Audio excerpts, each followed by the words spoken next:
Le stress correspond à une réponse adaptative de l'organisme face à une contrainte perçue, reposant sur l'activation coordonnée des systèmes neuro-endocriniens, autonomes et cognitifs. À court terme, cette réponse permet une mobilisation efficace des ressources physiologiques et mentales. En revanche, lorsque l'exposition au stress devient prolongée et que les phases de récupération sont insuffisantes, les mécanismes adaptatifs peuvent évoluer vers des processus pathologiques. Le stress chronique entraîne une activation persistante de l'axe hypothalamo-hypophyso-surrénalien avec une sécrétion prolongée de glucocorticoïdes, principalement le cortisol. Cette stimulation continue est associée à des altérations fonctionnelles et structurelles de plusieurs régions cérébrales impliquées dans la régulation émotionnelle, cognitive et comportementale. L'amygdale, structure clé de la détection des menaces et de la réponse émotionnelle, présente une hyperactivité sous stress chronique, favorisant l'hypervigilance, l'anxiété et une majoration des réponses émotionnelles négatives.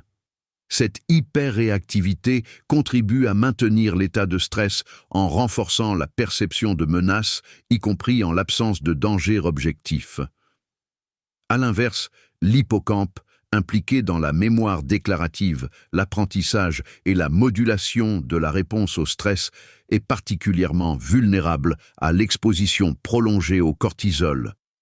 Des données convergentes suggèrent une altération de la neurogenèse hippocampique et une diminution de la plasticité synaptique, se traduisant cliniquement par des troubles mnésiques, des difficultés de concentration et une altération de la mise en contexte émotionnel.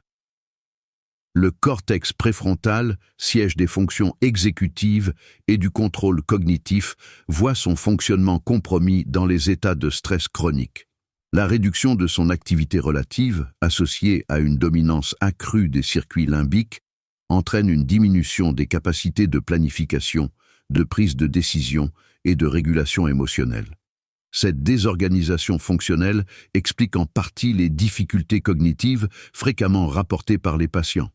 Le burn-out peut être conceptualisé comme une phase d'épuisement de ces systèmes de régulation, consécutive à une exposition prolongée à des stresseurs psychosociaux, le plus souvent professionnels. Il correspond à un état de dysrégulation avancée de l'axe du stress, pouvant se manifester par des profils de sécrétion du cortisol atypique, hyper- ou hypocortisolisme, une fatigue persistante non récupératrice, des troubles du sommeil et une altération globale du fonctionnement cognitif et émotionnel. Sur le plan clinique, le burn-out associe classiquement un épuisement émotionnel et physique, une diminution du sentiment d'efficacité personnelle, des troubles attentionnels et mnésiques, ainsi qu'une possible anesthésie émotionnelle. Les recouvrements symptomatiques avec les troubles dépressifs expliquent les difficultés diagnostiques. Toutefois, le burn-out se distingue par son caractère contextuel et par l'amélioration possible des symptômes lors de la réduction ou de la suppression du facteur de stress identifié. En l'absence de prise en charge, l'exposition prolongée peut conduire à une généralisation des altérations neurobiologiques et favoriser l'évolution vers un trouble dépressif caractérisé. La prise en charge repose sur la réduction significative des stresseurs, un temps de récupération prolongé et un accompagnement psychothérapeutique visant à restaurer les capacités de régulation émotionnelle et cognitive.